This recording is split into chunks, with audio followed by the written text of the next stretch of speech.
보건복지부와 국민연금공단에서는 기초연금 대상자에 대한 새로운 기준을 발표했습니다.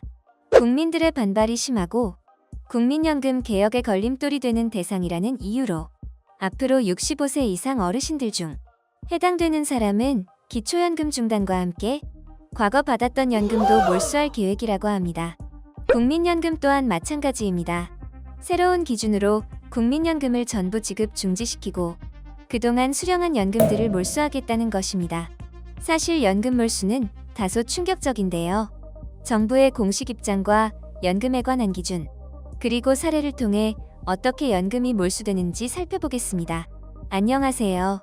정돈시입니다. 구독과 좋아요, 알람 설정까지 부탁드립니다. 기초연금과 국민연금 개혁을 앞두고 정부의 새로운 기준이 하나 더 나왔습니다. 예산 고갈로 중단 사태를 맞게 될지 모르는 상태에서 새롭게 발표된 기준인 만큼 많은 분들이 연금 대상자에서 배제될 것으로 보이는데요. 최근 하나의 이슈가 있습니다. 바로 부정수급 관련 이슈인데요. 기초연금 대상자가 아님에도 기초연금을 받는 행위, 다시 말해 재산을 빼돌리거나 소득이 없는 척하며 연금을 받는 행위들을 부정수급이라 합니다. 첫 번째 사례, 인천의 한 빌라에서 70대 노모가 사망을 했음에도 불구하고 함께 거주하는 딸은 각종 연금이 끊길까봐 2년 반 동안 사망 신고 처리를 하지 않았고 1,800만 원 상당의 기초연금과 국민연금을 계속 받으며 지냈습니다.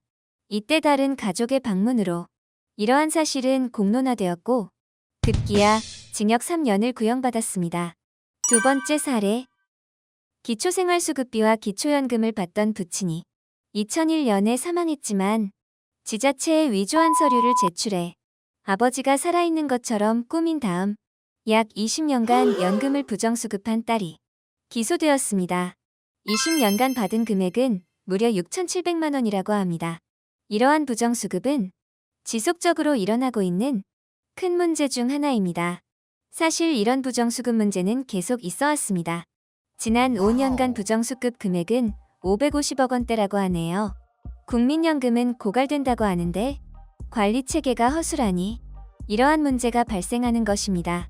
뉴스를 보거나 내 주변에 전해 들은 이야기를 되짚어보면 재산을 자식 명의로 돌려놓고 연금을 부정으로 수급하는 사례는 심심치 않게 보이니 말입니다. 정부도 이를 인지하고 부정수급에 관한 조치를 발표했습니다. 보건복지부와 국민연금공단에 따르면 연금 개혁을 앞두고 본격적으로 부정수급자를 걸러내기 위한 감독체계를 개편하겠다고 발표했습니다. 앞으로 국민연금과 기초연금의 감시체계를 매우 촘촘하게 강화하여 현재 국민연금과 기초연금 부정수급자들을 싹 다 정지시킬 뿐만 아니라 몰수까지 이어질 수 있는 방안을 마련한다고 합니다. 개편된 감독체계는 인력과 시간을 투입했던 기존 방식과 달리 개인정보 자료를 토대로 시스템을 더욱 촘촘하게 하여 부정수급 가능성이 높은 수급자들을 대상으로 모니터링을 하겠다는 건데요. 이를 조기에 발견하여 부정수급을 끊어내겠다고 합니다. 체계적인 시스템을 만들어 놓고 담당자가 자동으로 부정수급자인지 의심되는 사람을 확인할 수 있게 되는 것입니다. 대응 방식 또한 달라지는데요. 이렇게 찾아낸 부정수급자는 집집마다 찾아다니며 확인하지 않고 전화나 현장 조사 등 대응 방법을 다르게 할 계획이라고 합니다. 쉽게 말해 정밀하고 체계적인 시스템을 만들어 부정수급자를 색출하고 해당 부정수급자의 유형에 따라 부정수급의 확실한 증거를 잡아내어 탈락시키겠다는 겁니다. 기존보다 발전된 과학적 검증 방식으로 숨어있던 부정수급자들을 낱낱이 밝혀내는 데 큰 도움이 되었으면 좋겠습니다. 이번 연금 감시 체계에서는 특히 기초연금 수급자를 더욱더 심도 있게 단속한다고 합니다. 지난 5년간 국민연금보다 부정수급자가 훨씬 많았기 때문이라 볼 수 있습니다.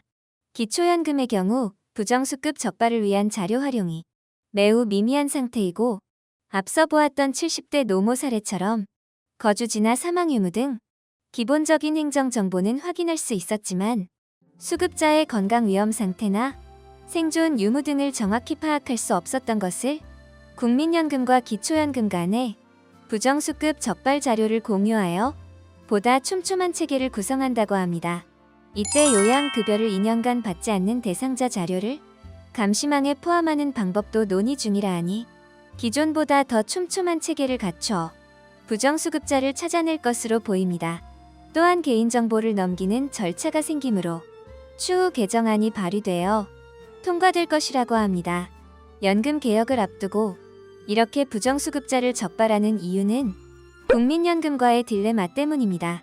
앞으로 전보다 적은 연금을 받게 되고 더 많은 보험료를 내야 하는데 부정수급자가 또 나온다면 연금에 대한 부정적인 인식과 더불어 신뢰를 잃을 수 있고 연금 개혁에도 영향이 미칠 가능성이 높기 때문이라고 합니다.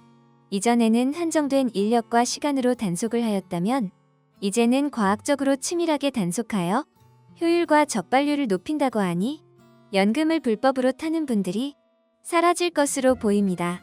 따라서 이제부터 본격적으로 연금 부정수급자를 뿌리 뽑게 될 것이고 앞으로 다수의 연금 부정수급자가 사라진다면 국민연금의 신뢰도와 재정 상태는 조금이나마 나아질 것으로 기대됩니다. 65세 이상 어르신들은 이번 영상을 꼭 참고해 주시기 바랍니다. 오늘은 여기까지입니다. 구독과 좋아요, 알람 설정까지 부탁드립니다. 끝까지 시청해 주셔서 감사합니다.